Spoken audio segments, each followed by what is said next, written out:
I call him Mike, but I can call him Father Mike. But do I need to call him Father Garanzini? Good morning, Father Michael. How are you today? Oh, I have another story. Sure. Okay, you just want me to say go Ramblers? Am I supposed to do that as well? Okay. So you can cut it. Yes. Yeah, I'm not looking at the camera. I met Father Mike Garanzini about 35 years ago. I known Father Michael for nearly 30 years. He was on the faculty here at the University of San Francisco, and I was a young Jesuit teaching at our high school in Sacramento. I was a graduate student in 1993. We were same community for 5 years. I came back from 2-year stint at the National Science Foundation. Michael Garanzini was the new president. I've known Father Garanzini since 2001, since he came to Loyola as our president. I've known Father Garanzini for more than 15 years. Mike's last year as president of Loyola was my first year as president of St. Joseph's. I met Father Mike in 2017 as a new member of our board of directors at Leadership Roundtable. He came to Loyola University, and the first thing he had to do was pull us out of bankruptcy. We were literally about to close the doors. And miraculously, he was able to stop all the bleeding. I learned a great deal watching him take a university that was really in very bad shape when he stepped in and heading in a very bad direction, rallying the faculty, rallying staff, getting their students excited about being there, and taking the university to a place of real strength. Mike imagined a Loyola that was very different from what it had been, and probably in ways that many others could not or did not envision at the time. And as vice provost, I was really supposed to be developing new initiatives. Well, the environmental crisis continued to loom. I put kind of a modest proposal in front of him for a program, and he looked at it for about 10 seconds, and he said, you can do this without me. Give me something that you need me to help you with. So then I went back and I wrote this crazy big proposal for a new school of environmental sustainability with a huge building that would have aquaponics and a greenhouse and geothermal heating and cooling and a great big biodiesel lab. And he said, okay, let's meet with the architects and the engineers and see what we can do. I think he's been a leader all of his life. He must have been born a leader. So Mike can look at a spreadsheet and immediately pick out, what's this? This doesn't look right. So there's an attention to detail. He knew every building, every room. He could tell you which rooms were underutilized and who's not in their office. Ability to help, assist anyone who came to his help, and also is very popular among the students. He told them to come to his office and he would take care of them.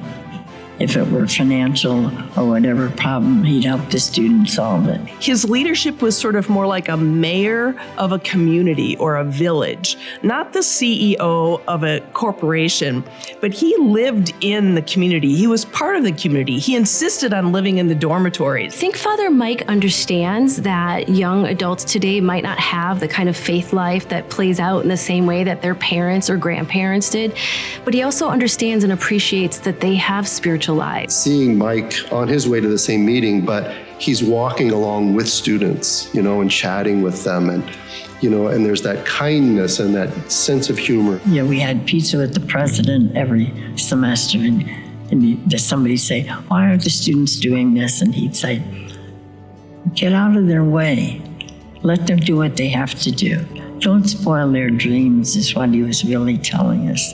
Father Mike is always asking us to consider who's at the table, who's at tables of leadership, who's speaking at our conferences, are women included around the leadership table, are people of color included, are young adults included. He understands that having a diversity of voices and perspectives is going to make our decision-making and our way together stronger. But I think anyone who's come into the fold in recent years knows that Mike is a connector at heart. He's always looking for opportunities to connect individuals and Jesuit institutions to each other, not only in the United States, but around the world. He was the one who brought all this higher education together under one umbrella.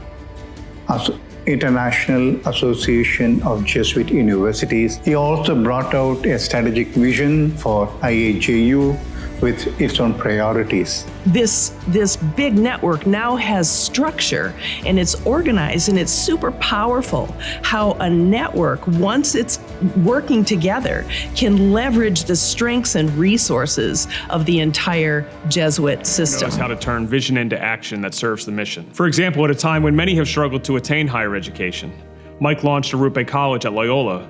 Developing Arrupe College is a great asset to these young men and women who come from families who need financial assistance and who need perhaps educational assistance. One of Mike's significant contributions to Catholic higher education is the way he helped negotiate how Jesuit universities across the world affirm their Catholic and Jesuit identity in relation to the Church through the Mission Priority Examen. It combines an accreditation-style model for accountability with the reflective practices associated with the charism of the Society of Jesus. Jesuit schools in particular are grateful.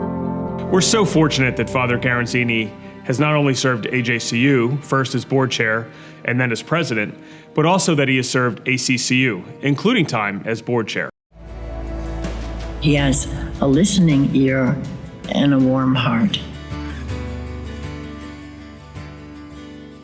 I find Father Mike to be humble, relatable, and extremely generous. It's an honor for me to be able to say some words about him today because he's really been leader and mentor for me.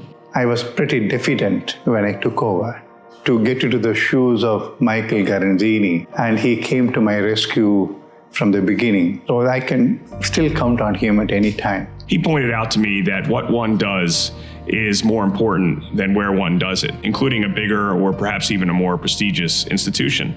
And I think I'm a president today, and perhaps and hopefully a better one as a result of that insight. Along the way, Mike was one of my most important mentors. And there were times when I asked him specifically for advice, but there were many times when I simply watched him. He still is a man of great vision into the future. So knowing him is fun.